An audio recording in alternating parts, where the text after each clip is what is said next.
Hello everyone and welcome to the Rogue Priest matchup guide for Holy Paladin Warrior. So Rogue Priest is a common meta comp in TBC 2s that we're pretty good against, and we can beat them consistently. I'm going to talk about how you can consistently win against Rogue Priest. So to start off, we have a number of good advantages over Rogue Priest. We have high fear and stun resistance through a combination of our gear and talents, things like our meta gem and stoicism. We have a really low Hodge cooldown based on talents as well, which helps us get Hodges out a lot quicker, kind of puts us more on par with Priest's AoE fear.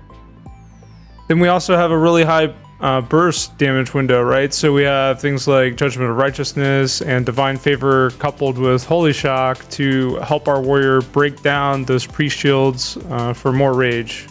A more subtle advantage that we have is Blessing of Protection to clear either rogue kidneys or blinds or different things that are going to be on our warrior, preventing him from securing a kill. And then finally, one of our advantages is that our warrior can pummel, right? And so this is going to be a critical piece of our strategy to keep our divine shield up and not get mass dispelled. Speaking of dispels, really Dispel and Mass Dispel is going to kind of decide the course of the game, right? So Dispel's a threat to things such as Blessing of Sacrifice, which leaves us vulnerable to CC, such as Sap. And then Mass Dispel, right? It's the biggest threat to winning against a comp like this, since it can dispel our Divine Shield at a critical point in the match where we need to turn the tide. All right, so let's talk about the overall matchup. So starting with an opener, anytime we're opening against a rogue, we want to start with what I consider the standard rogue opener for Holy Paladin Warrior. So we're going to mount up, we're going to run part of the way into the arena. It's a point you might think as like the halfway mark. Put up a Blessing of Sacrifice on your warrior and have our warrior intervene to us. So this should protect us from any saps. They'll land on the warrior, which he can break. If you do get sapped like I do here, and you have a sack rolling, which doesn't get immediately purged, you can see that the sack breaks my sap anyway, kind of giving us the same result.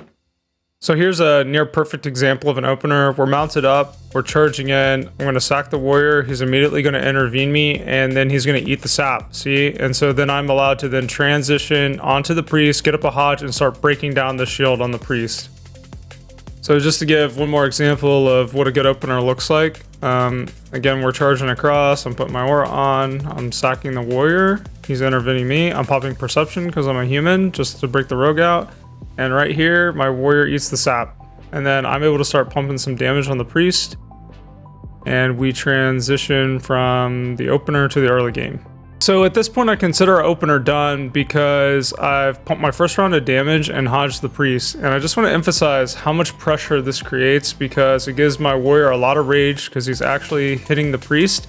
And you can just see the immense pressure that this applies, right? We got paints up within the first few seconds of the game. And so it's going to be extremely hard for them to recover in this situation. So I'm not going to break down this game entirely yet, or the full strat, but just showing how much pressure it helps create when you keep those bubbles off the priest.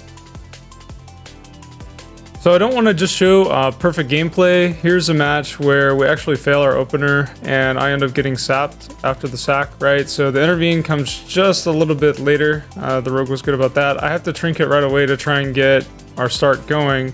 Now we're in pretty bad position. The priest is just running around and we really have no pressure on him. And then I'm having to play defensively, right? So like all of my burst damage is being held up and healing myself with Holy Shocks and different things like that. The warrior finally gets on the priest, and you can see how hard of a time he's having burning through that shield because he has no rage, right? So the priest is just keeping more or less full power word shield uptime. Overall, right, this match is completely out of our control and we're going to ultimately lose, but I wanted to show another important time intervene can be used, right? So here I'm in a full blind, the rogue's going to resap me, but my warrior intervenes just in time to prevent a resap. This tries to give us like a little bit of momentum to get back in the game. Ultimately, we lose this match, but just another cool trick on when you can call for your warrior's intervenes to help try and stay in the game. So what if that opener doesn't happen, right? So the priest has a couple ways to respond.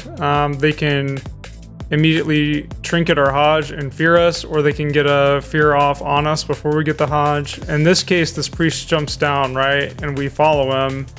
And as soon as I get a Hodge, he trinkets and fears, right? And so it's not as bad as it seems. Honestly, you just need to trinket and respond with dealing your damage to getting that shield off the priest. Alternatively, the priest could just straight up resist your Hodge, which is pretty bad. But again, if you get feared, I would just encourage you to trinket and go ahead and start pumping some damage into the priest to create some pressure with your warrior and try to keep control of the match to some degree. I think we've talked plenty about the opener in the early game, and that early game is really only a matter of 10 seconds or less, just depending. And while it seems like only a matter of seconds have passed, we're already transitioning at that point into what I would call the mid game. So at this point, this match we're watching is transitioning into the mid game. I'm under significant pressure from the rogue. Either you or your warrior will be, with some combined DPS from the priest. You're under enough pressure now that you need to bubble, so you have to warn your warrior that you're going to bubble so he can kick or interrupt MD. You go ahead and bubble. He looks to either stun or kick, and then you turn all of your pressure onto the priest to go for a kill. So in this case, it was a really clean kill and that transition to offense, but it won't always be that way. Maybe the priest is a little bit more healthier and you have to deal more damage in order to secure the kill. So let's look at another game where maybe the transition isn't so clean. So in this one, we get a pretty good opener, right? The warrior eats the sap. I'm able to break the rogue out of stealth. We get a Hodge on the priest, and I judge righteousness onto him while trying to create some distance between me and the rogue, which doesn't really work out. I'm getting kicked and locked up, and I'm sort of unable to heal here. At first glance, this match seems to be going really poorly for us. Both of them are really healthy, and we're both hurting pretty bad. I go ahead and Divine Shield here without really warning my warrior too much because of the distance that's between myself and the priest. I'm not really concerned about MD, and I'm really just using this bubble to recover our health and get us back in an offensive position. Despite us being so unhealthy, you might have picked up that I used the Holy Shock offensively there on the priest and threw up a sack, right? So since my warrior is like really unhealthy, sack can be a good tool to use to help heal him at low HP, and also it helped break the blind because the priest wasn't quick enough to purge it. Quite frankly, he was under too much pressure to purge it too. He would have died if he wasted a global. So in this game, we get an okay opener, but my Hodge gets resisted. I want to show how the transition here in the mid game goes bad.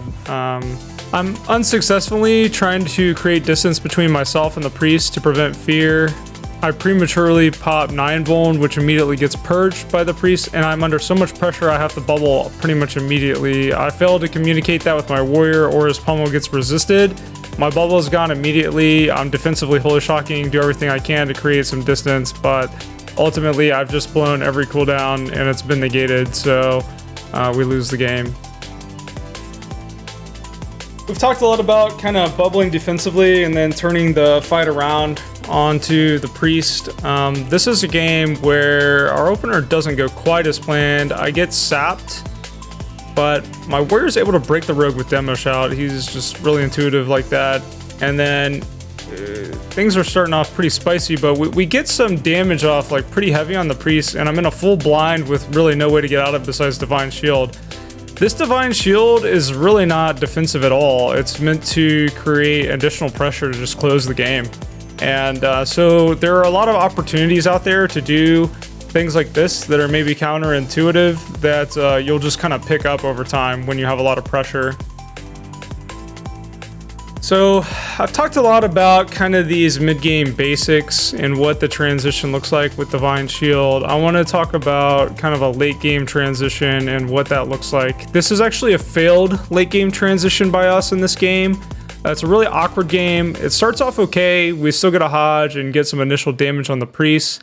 I then try to create some distance between myself and the priest to prevent getting feared. I arguably waste my trinket here. He could have feared me anyway.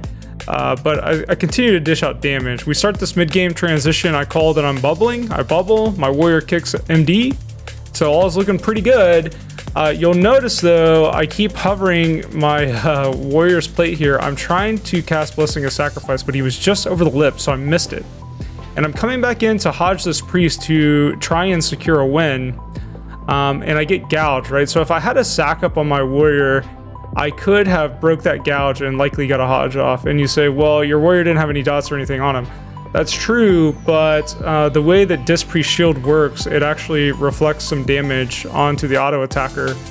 So that would have been enough to break that sack and create probably just enough pressure to secure the game. So these late game nuances are very small and sometimes hard to see. So I just wanted to highlight kind of one of those more maybe minutely advanced concepts. So the idea is just before your bubble falls off, you need to throw up Blessing of Sacrifice on the warrior. It may get dispelled, but it's a chance you need to take. Often at this point, the priest is under tremendous kill pressure from our warrior, especially if his partner is not peeling very well. So he may make a mistake or forget to dispel, and this will protect us against a number of things like blind into sap or other situations that might get our partner killed. Furthermore, if the priest is really holding on into the late game, we need to be mindful of our positioning, right? A fear in the late game from the priest can cost us the entire match, especially if we've used Trinket and Bubble and all those kinds of things. Fear into Rogue Sap is a costly situation. You can look for those intervenes, but at that point in the game, it would be really hard for your warrior to give up his kill pressure, and him intervening may cost you the match anyway. If the rogue is peeling your warrior really extensively and the warrior is the kill target for the enemy team, you need to be looking to bop a second kidney from the rogue, or another well-timed bop against a CC that would cost your warrior uptime during an execute window or a similar situation. So let's go through a pretty nuanced game that goes fairly into what I would consider the late game. So we have a standard opener. We actually get super lucky and my warrior resists whatever the rogue throws at him here. We pump some initial damage, we get off a cheeky dispel, and we're just creating distance between ourselves and the priest to prevent being feared. The warrior gets locked up a bit, so I throw him freedom to be able to chase the priest, and we're getting some pretty good kill pressure here, so I'm pressuring in and Divine Shield offensively. I get dispelled and kicked, which is actually extremely bad from this position. The biggest issue is that I could not bop my warrior for a long time, so we've lost a lot of our kill pressure. Now we're having to waste trinkets, and we're kind of in this chasing game, trying to catch back up to the pressure we had before. So since my bubble's down, I'm sacking the warrior to prevent any CC from the rogue, and just trying to continue to lock up this priest to create that kill pressure again. Since my warrior is getting locked up so much, I'm going to have to take the risk here and freedom him to just trust him to try and get the kill on the priest. At this point, my warrior's calling for anything I have to help him finish the game, and so I come in and consequently get feared. This was just enough to help him close it out, and we have this really nasty defensive transition that we have to make to just hold on. And you'll have these a lot. The important thing to do is to just get a sack up as soon as possible, because you are going to get kicked by the rogue. He is going to try and close it out. So the sooner you can get out that sack, it prevents any CC from locking you up that would end the game, and also takes a lot of damage off your warrior. So if you'll check your details after a match and look at that sack, it is not an insignificant amount of damage to help you close the game. If you have to choose between yourself and the warrior to 1v1 the rogue, I would encourage the warrior. They can do really good, especially as they gain more experience in those dueling situations. So I wanted to just provide a few more additional tips before I close out this video and briefly discuss Shadow Priest. So well-coordinated rogue and priest teams understand this matchup and will time a rogue CC on the warrior with Mass Dispel. So when you're making that bubble transition mid-game, you need to consider that your warrior has to be prepared to either use their trinket or another appropriate CC break to kick MD. I don't have any great footage of what that looks like. I have seen that happen where we're really caught off guard with a well-timed rogue CC that prevents us from kicking Mass Dispel. Another kind of more nuanced tactic that you might have picked up on is that you have to be very sparing in your use of Consecration. So you're not really going to use Consecration for damage in this matchup. because placing consecrates enables the priest to bounce prayer mending between themselves and a rogue, and this can heal for just an insane amount of damage. It really adds up, and it's not worth it. I've kind of done the math on having consecrate there to help break through priest shields, and it's just not valued. There are limited use cases for consecrate that I think are worth it. If you're chasing a rogue around the pillar and trying to prevent them from re-stealth, throwing a consecrate there is very valuable. Or in the case where you're running in the beginning of the match and you just want to throw a consecrate behind you because you're getting ready to engage on the priest and the rogue has not broken stealth yet, that's another appropriate time that you can consecrate without it being a huge problem for you. Last and probably least, I'll talk about Shadow Priest, right? So I'm probably never going to do a dedicated video on Rogue Shadow. Really, your strategy against this comp is more or less the same. In fact, it's really easier because Shadow Priest does not have the faster casting on MD, and so it's much easier for your warrior to kick at the opportune time in the match, right? So the only thing I would say that is a little bit different is you can use Dispel a lot more effectively in this matchup to just cleanse yourself from damage. That they actually do line up a CC like I was talking about before to prevent my warrior from kicking MD. And ultimately, it's not going to matter in the outcome of the match. We just have a lot more pressure than they do. See, we're missing CCs and all kinds of stuff, getting resists. I'm putting distance between myself and the priest with this 9 volt to keep him from being able to purge, and then line him to just heal myself, while my warrior is just kind of pounding away on that priest. So, like I said, this matchup is a lot easier. That I'm saying the match is easier, and they do end up getting a kill on me here. The fact of the matter is, usually once preparation is blown by the rogue and all of their cooldowns, the warrior stands a really good chance at closing out the match in a 1v1 scenario. Of course, they'll need a lot of practice to make sure that that's the case, but at least we have a really high success rate in the warrior rogue 1v1. We're probably not as successful in the Paladin Rogue 1v1, and maybe I'm just worse.